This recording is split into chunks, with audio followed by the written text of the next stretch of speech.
ஜல்லிக்கட்டு போட்டிகள், ஜல்லிக்கட்டு மாடுகள், அவற்றின் உறைவிடமாக இருக்கின்ற தென்னந்தோப்புகள், இவற்றை கூலிப்படையினர் கேடயமாக பயன்படுத்துகிறார்களா? இங்கிருந்துதான் இந்த கூலிப்படை புறப்பட்டு வருகிறதா கொலை திட்டத்தை நிறைவேற்ற? சட்டத்தை எல்லாம் கரைத்து குடித்திருக்கின்ற கூலிப்படை இதை எப்படி பயன்படுத்துகிறார்கள் என்பது பற்றிய ஒரு ஸ்பை ரிப்போர்ட், ஒரு இன்டெலிஜென்ஸ் ரிப்போர்ட் தான் இந்த காணொளி. இது வாய்ஸ் ஆஃப் தமிழ் வழங்கும் பேச்சுரிமை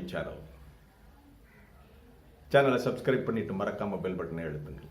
அப்பதான் நம்ம போடுற வீடியோஸ் உங்களை வந்து சேரும். இது ஒரு இம்பார்ட்டன்ட் வீடியோ, முக்கியமாக காவல்துறை. இதை பற்றி தான் பார்க்க போகிறோம். இந்த காணொளிகளை எல்லாம் பார்த்துருங்க. எப்படி இவங்க இந்த பிளான் பண்ணி அழகா ஸ்கெட்ச் போட்டு பண்றாங்கன்னு பார்த்துருங்க.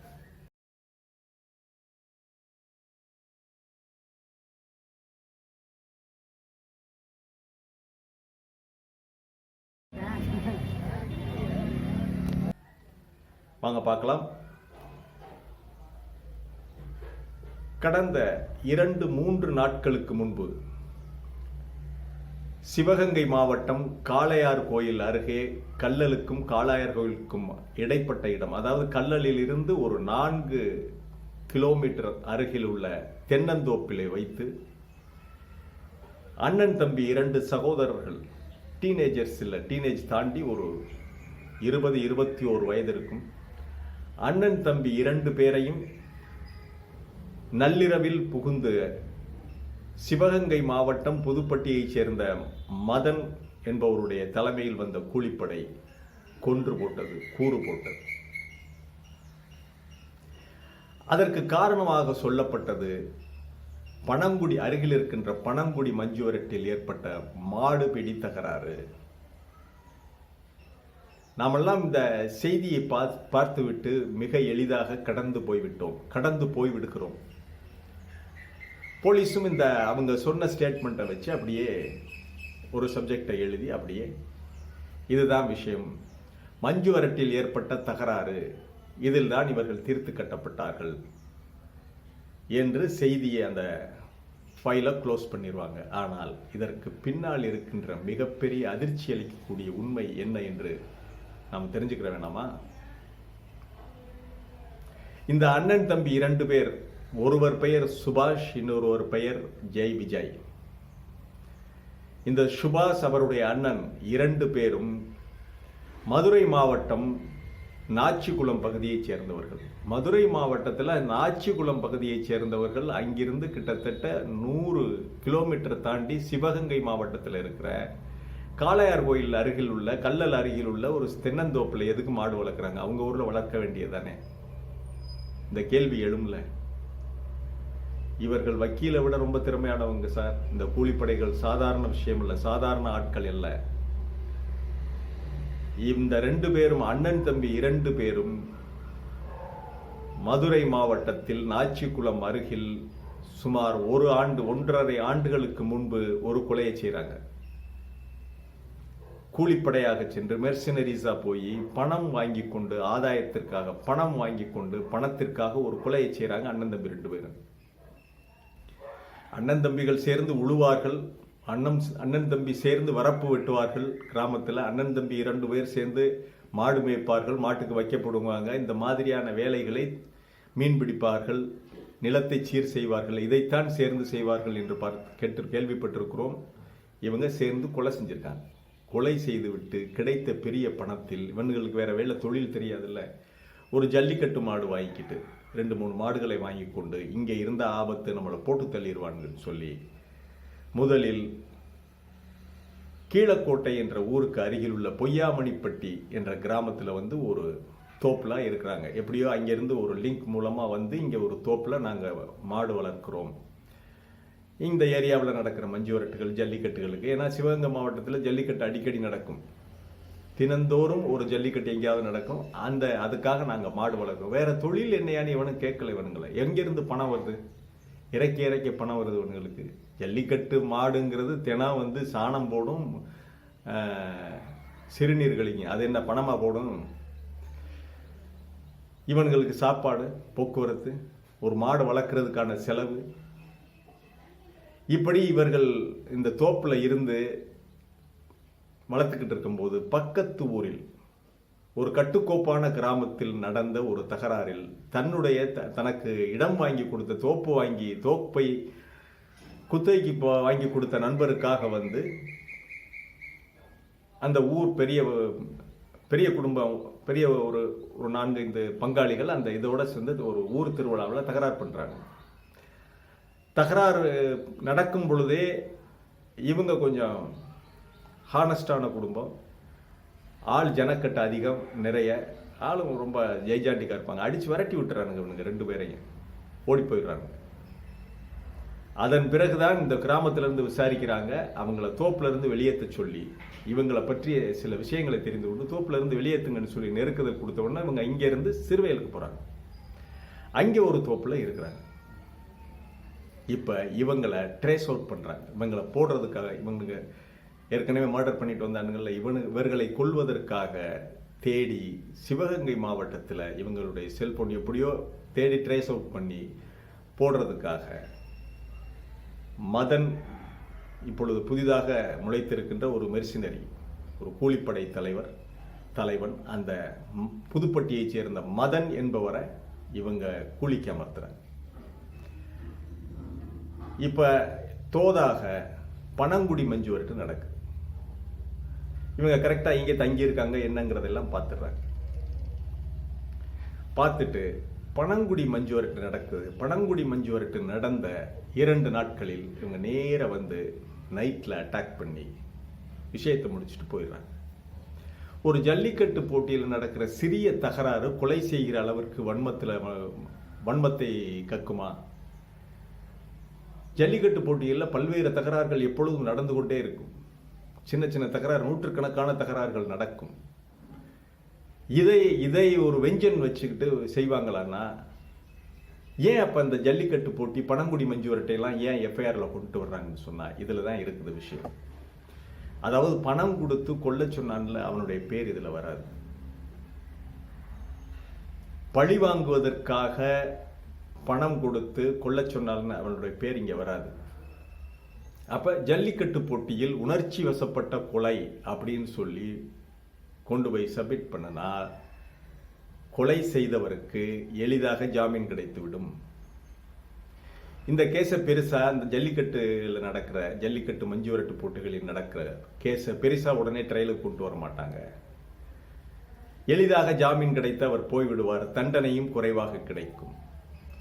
கொல்ல சொன்னவருடைய பெயர் வராது, அவருக்கு பாதிப்பு எதுவும் வராது. அதனால் இந்த ஜல்லிக்கட்டு மாடுபிடி தகராறு என்பதை ஒரு போர்வையாக பயன்படுத்தி கொண்டு பழிவாங்கல், கூலிக்கு கொலை இதெல்லாம் நடந்துட்டு. சோ இப்ப இதனால இந்த சட்ட நுணுக்கம் தெரிந்து விட்டதனால் இந்த கூலிப்படைகள் சிவகங்கை மாவட்டம் முழுவதும், புதுக்கோட்டை மாவட்டம், மதுரை மாவட்டத்தின் முழுவதும் எங்கெங்கே தென்னந்தோப்பு இருக்குதோ அங்கே எல்லாம் போய் உட்கார்ந்துக்கிறாங்க. அதான் விவசாயத்துக்கு கொடுக்குற ஃப்ரீ கரண்ட் இருக்குல்ல, நாங்கள் உங்கள் தோப்பை பார்த்துக்கிறோம், நாங்கள் இங்கே தங்கி இருந்துக்கிட்டு தோப்பை பார்த்துக்கிறோம், ஏதோ மாதம் உங்களுக்கு கொஞ்சம் பணம் தர்றோம் அப்படின்னு சொல்லிட்டு இவனுங்க அங்கே தங்க வேண்டியது. எங்கேயாவது யாருடைய ஆடாவது தன்னந்தனியாக வந்து மாட்டுனா அதை அறுத்து திரைக்கி சாப்பிட வேண்டியது, கோழி மாட்டுனா திரைக்கி சாப்பிட வேண்டியது, கறி விருந்து இதையெல்லாம் செய்ய வேண்டியது, இந்த தோப்பில் உட்காந்துக்கிட்டு ஸ்கெட்ச் போட வேண்டியது. செல்போன் தான் இருக்குல்ல, யாரை கொலை பண்ணணும் என்னங்கிறத போய் போட்டுட்டு தோப்புக்கு வந்துடுறது.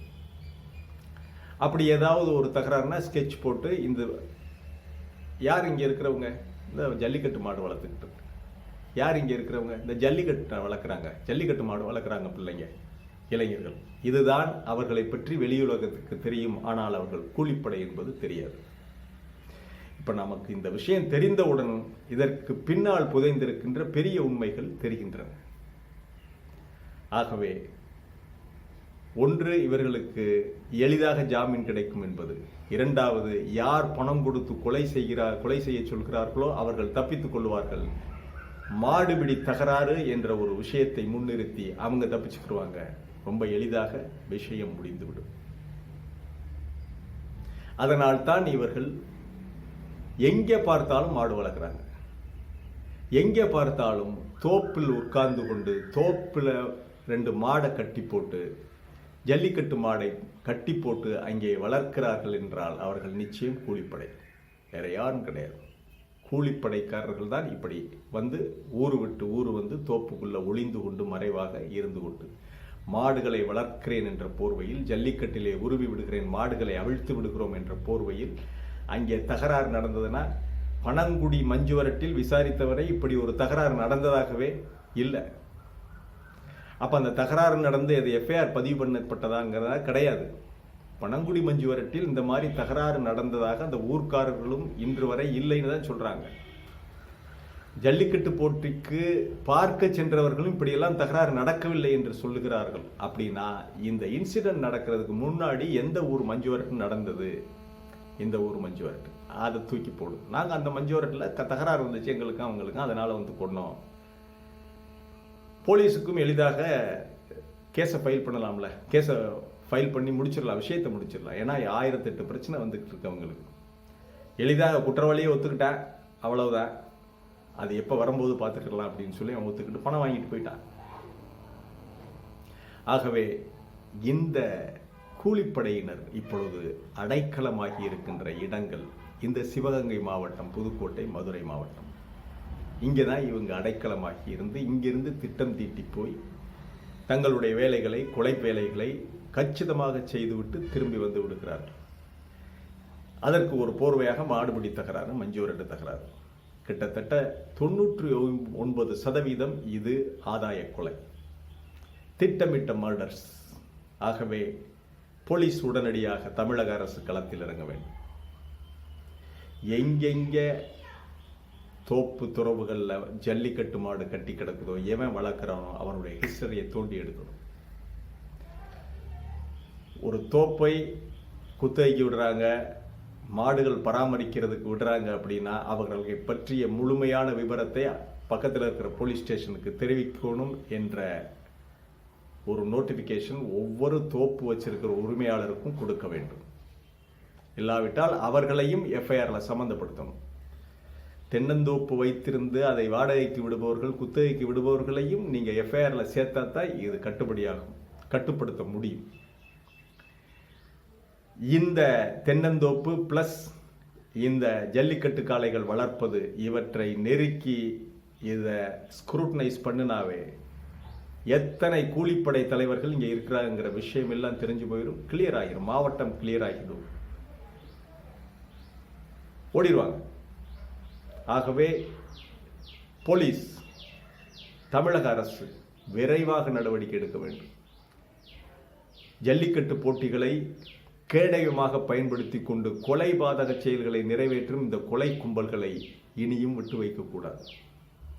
விவரம் தெரியாமல் அவர்களுக்கு வாடகைக்கு கொடுக்கின்ற இந்த தோப்புகளை வாடகைக்கு அல்லது மேற்பார்வை பார்த்து கொள்ளுங்கள் என்று, மாடு தானே வளர்க்குறீங்க, மேற்பார்வை பார்த்துக்கிறீங்கன்னு சொல்லி ஏமாளித்தனமாக கொடுக்கின்ற கிராம மக்களும் விழிப்படைய வேண்டும். அவர்களையும் போலீஸ் அழைத்து விசாரித்து எச்சரிக்க வேண்டும். இப்படியெல்லாம் கொடுக்காதீங்க. இங்கே இருக்கிறவனுங்க கூலிப்பட இங்கேருந்து போய் கொலை பண்ணிட்டு வந்து உட்கார்ந்துக்கிறாங்க. கூலிக்கு கொலை பண்ணிட்டு போய் இங்கே வந்து ஜல்லிக்கட்டு மாடு வளர்க்குறதா வெளியே காட்டிக்கிட்டு, பாவலா காட்டிக்கிட்டு உட்கார்ந்துருக்காங்க. அதனால் யாருக்கும் கொடுக்காதீர்கள், கொடுப்பதாக இருந்தால் எங்களிடம் தெரிவிக்க வேண்டும் என்ற ஒரு நோட்டிஃபிகேஷனை ஒவ்வொரு தென்னந்தோப்புக்கும், ஒவ்வொரு கிராமத்திற்கும், ஊராட்சி மன்ற தலைவருக்கும் சொல்லி, பிஓவுக்கும் சொல்லி எச்சரிக்கை செய்ய வேண்டும். அப்படி செய்தால் குறிப்பாக தென் மாவட்டங்களில் நடைபெறுகின்ற ஏராளமான இந்த கூலி கொலைகளை, ஆதாய கொலைகளை தடுத்து விடலாம். இந்த கூலிப்படைகளை விரட்டி அடித்து விடலாம். ஜல்லிக்கட்டும் பிழைக்கும். இல்லாவிட்டால் ஜல்லிக்கட்டு ஒரு வன்முறை வெறியாட்டமாக மாறிவிடும். வன்முறை களத்திற்கு, கூலிப்படைகளுடைய கோர தாண்டவத்திற்கு ஜல்லிக்கட்டை பயன்படுத்துகிறார்கள். தமிழர்களுடைய வீர விளையாட்டை இது தடுக்கப்பட வேண்டும். தமிழக அரசும் போலீஸும் இணைந்து உடனடியாக இந்த செயலிலே இறங்கி இவர்களை எல்லாம் கண்டுபிடித்து சட்டத்தின் முன் நிறுத்த வேண்டும், தடுக்க வேண்டும். குற்றம் பெரிதாக கள்ளச்சாராய சாவு, கள்ளக்குறிச்சியில் கள்ளச்சாராயம் குடிச்சு சாவு வந்தால் மட்டும்தான் அவங்க சாவா? தினம் 2, 1 போட்டுக்கிட்டு இருக்காருங்களே. அதற்கெல்லாம் இங்கேருந்து தான் இந்த மாவட்டங்களில் இருந்து தான் புறப்பட்டு செல்லுகிறார்கள். இதையெல்லாம் போலீஸ் கண்காணித்து நெருக்குதல் பண்ணி இவர்களை எல்லாம் தங்களுடைய நெட்வொர்க், தங்களுடைய ஃபிங்கர் டிப்ஸில் வச்சுக்கிறோன்னு. யார் எங்கே போகிறான், எந்த தோப்பில் வந்து பதுங்குறான், எல்லாவற்றையும் விரல் நுனியில் வைத்திருக்க வேண்டும். தேவைப்பட்டால் சிசிடிவி கேமராக்களை அங்கே பொறுத்து சொல்ல வேண்டும். இப்படி செய்தால் கிட்டத்தட்ட 50, 60, 70% கொலைகளை, கூலிப்படையினுடைய வன்முறை வெறியாட்டங்களை தென் மாவட்டங்களிலே தடுத்து விடலாம். தமிழக அரசும் போலீஸும் இனிமேலாவது சுதாரித்துக் கொள்வார்களா? இது வாய்ஸ் ஆஃப் தமிழ் வழங்கும் பேச்சுரிமை சேனல். சேனலை சப்ஸ்கிரைப் பண்ணுங்க, மறக்காம பெல் பட்டனை அழுத்துங்க, கமெண்ட் செய்யுங்கள், ஷேர் செய்யுங்கள், பிடித்திருந்தால் லைக் செய்யுங்கள். நன்றி, வணக்கம்.